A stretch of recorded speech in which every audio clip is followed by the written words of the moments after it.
officially, we've got 8 megapixel selfie camera, IP68 water resistance, 64 gigabytes, 6 gigabytes of RAM. Looks like they were following up on the rumors because that is what's rumored to happen. Rounded corners, quad HD, an earphone tuned by AJG.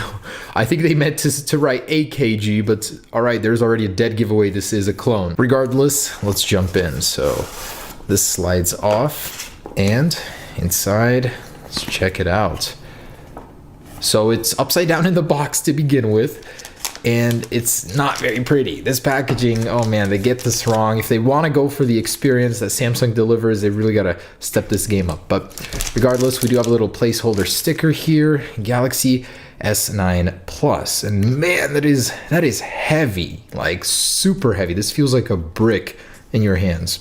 It's quite thick for what it is, and ooh, looks like we got another Olympic phone here, the SH. Okay, let's peel this front one off.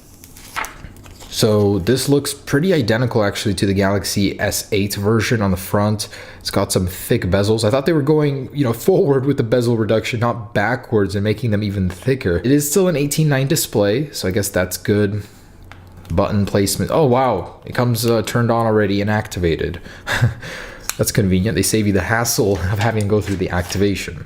On the back, as you can see, there is that dual pixel camera, dual lens, and the new flash placement on the right with the heart rate sensor. So all of this most likely is fake. I mean, I can already tell the bottom one definitely, there's no way that's real. It just looks like a piece of plastic. Over here, very, very likely that is not a real heart rate sensor. And it's got a bunch of junk down here that Samsung will definitely not do. So dead giveaway on the outside that this thing isn't real, but it does have a rough impression of it. I've just seen these floating around the internet where people are claiming they have the Galaxy S9 already. Definitely not the real deal. Okay, what do we got on the front here? So we do have the interface from the S8, and the home button can be pressed, but not 3D touch. Comes with a wallpaper saying Galaxy S9 Plus. Very nice, all right. Swipe screen to unlock. And it's in the phone app. Looks like someone was trying to desperately call for help before the phone got packaged. Okay, so let me go ahead and connect to Wi-Fi real quick. All right, guys, and here it is. So let me turn the brightness up. As you can see, they did mimic these settings from the official Galaxy. Got that going here. And let's check out the display, how bright it gets. Usually these don't, go very bright. So brightness level. Oh, wow, that's it. That is it. Not very bright. So I thought that it would be a little bit more visible, but it's pretty dim for a clone. Although the quality, the resolution is quite good. So I can make out a lot of details, sharpness in there. That alone is pretty decent. It does have a slight curve going on the edge of the display. So as to mimic sort of an edge feeling, it does have the edge swipe in here. So they did do well on the design, but it just is chunkier. I mean, the Galaxy S8 standard is so thin in comparison. And if I actually grab a Galaxy S8 Plus, you can see that size-wise, they are almost identical. It's just the screens end in different places there on both the top and the bottom. With this wallpaper, it's kind of hard to see that, but yeah, that's pretty ugly for a chin down there.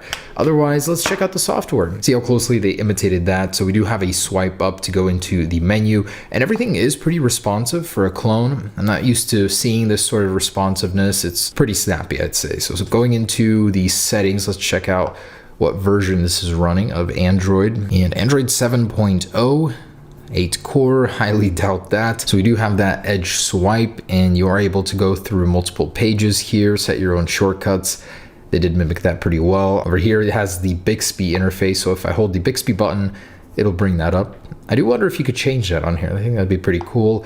Pretty decent, I'd say. I mean, it's very responsive. I like that. This is Android, so it's not like they're trying to copy Android. The iPhone clones are trying to copy the skin of the iPhone. So it's pretty basic, standard, clean Android version on here. Nothing really to show you guys that they tried to mimic. But let's go ahead and see the power, raw strength of this thing, the GPU and CPU performance. While that's installing, let's check out what's in here.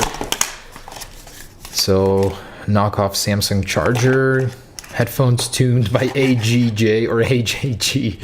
USB-C. Oh yeah, this thing does have a USB-C port, so they're on track with that. super chunky here from the bottom. And actually comparing it to the Plus versions, you can see that one's a little thicker. Still though, this one's ridiculously chunky. Placements are pretty accurate though, so compared to the Galaxy S9, this thing is going to be pretty close even before that's been released. Oh, not turned on. And actually the fingerprint sensor location seems to be pretty great. Like, it's going to be better, easier accessible than the other one on the Galaxy S8 Plus.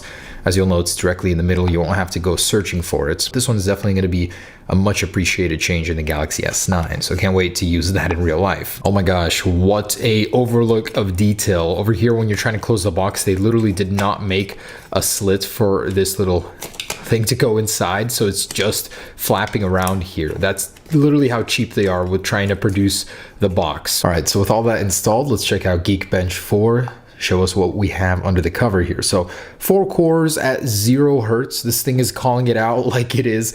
There is no octa-core processor in here. It's just for quit your BS. Those are all 0 gigahertz. On the bottom, 3 gigahertz. Highly doubt that.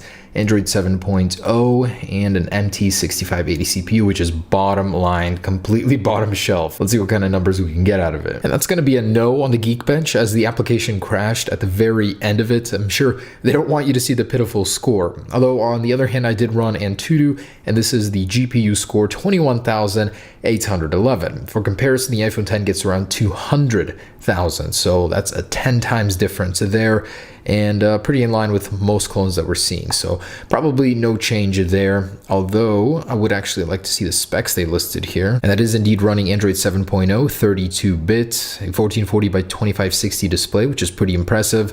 Camera 12.6 megapixels, not a chance. And RAM 3 gigabytes. No, there's no way that's 6 gigabytes. I'm sure this thing has like 1 or 2 realistically.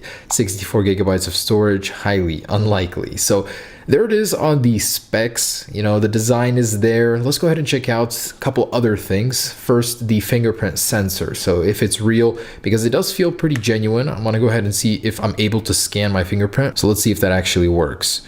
Oh shoot. If I place my finger on it, it does sense that my finger is there, but there's no way that it just scanned my fingerprint that easily. So I'm sure it's a dud, just a touch sensor. So let's give it a test here. I'm going to lock the phone, and with the fingerprint on the back, oh, I do have to have it like this. Oh yeah. So that is ridiculously fast. I'm skeptical. Let me use a different finger. Oh wow. Yeah, that's too fast for it to be real, and it works with any finger. So it's just a touch sensor behind there to give you the impression that it is a fingerprint sensor. So next up, let's go ahead and test out that new dual lens setup, see how incredible it is, because this thing apparently on the real one is going to best the iPhone X. It's going to be an even better sensor, especially for low light. So let's check that out. All right, guys, this is the new dual lens sensor on the Galaxy S9. It is mind-bending, simply warping time itself with how great it is. As you can see, the blur reality cannot keep up with this dual lens setup camera from Android. I mean, wow. This is the first time I've actually had my reality warped in front of my eyes. As you can see, there's that. I'm literally just moving this thing around simply, and it's like I'm in another galaxy. Oh my gosh. No.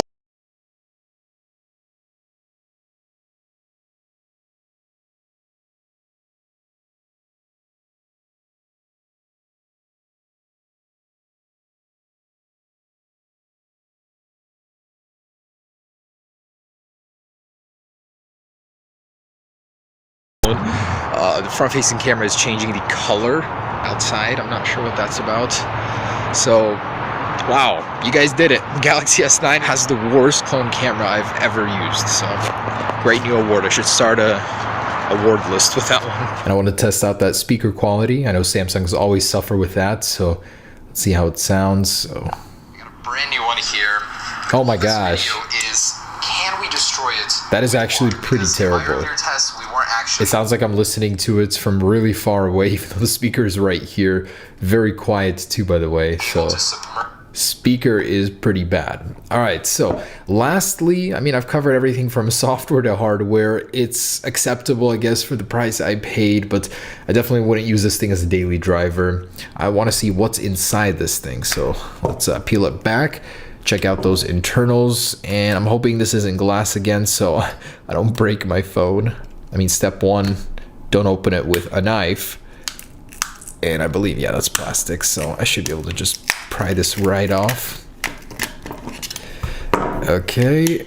And what secrets lie in store for us inside the new Galaxy S9? The new Exynos 9810 processor, 6 gigs of RAM. Nope, just some Chinese internals. Okay. So lots of adhesive on this one. Massive battery, 3000 milliamps. So the actual Galaxy S9 battery is rumored to be 3200 milliamps on the standard smaller one. The Galaxy S9 Plus unknown, but that's pretty big for a clone. I'm sure it lasts a while too. Fingerprint sensor all in one, so it's just a little basically sensor underneath it. Definitely a dud on the camera, but all right, pretty typical for a clone as far as the insides go, so nothing extraordinary there. Flash, and by the way, the sensor right there is completely fake, so nothing going on there for the heart rate sensor. I'm sure there's a micro SD slot in here somewhere. I'm not gonna get in there. All right, so there are the internals. All right, guys, so there it is, the Samsung Galaxy S9 in clone format. Do yourselves a favor and save $100 by not buying this piece of turd. So honestly, I don't like this one. The Goophone iPhone 10 clone is actually much better than this one. This one doesn't really do anything well. The display is not that great. I mean, it's really chunky, it's really fat. I mean, it's typical as far as clones go, but you're not going to be fooling anybody with this one. They will definitely have to step up their game if they want to fool you with the Galaxy S9 title. In any case, we're just a month or two away from the release of the real one, so I'll see you guys back here for that one. Very, very excited for that one actually, with the Snapdragon 845 processor. I'm really hoping it'll begin to compete with the iPhone 10. As for this guy, just another reminder that the real deal is always the best way to go. Thanks for watching, guys. Hope you enjoyed it. Peace.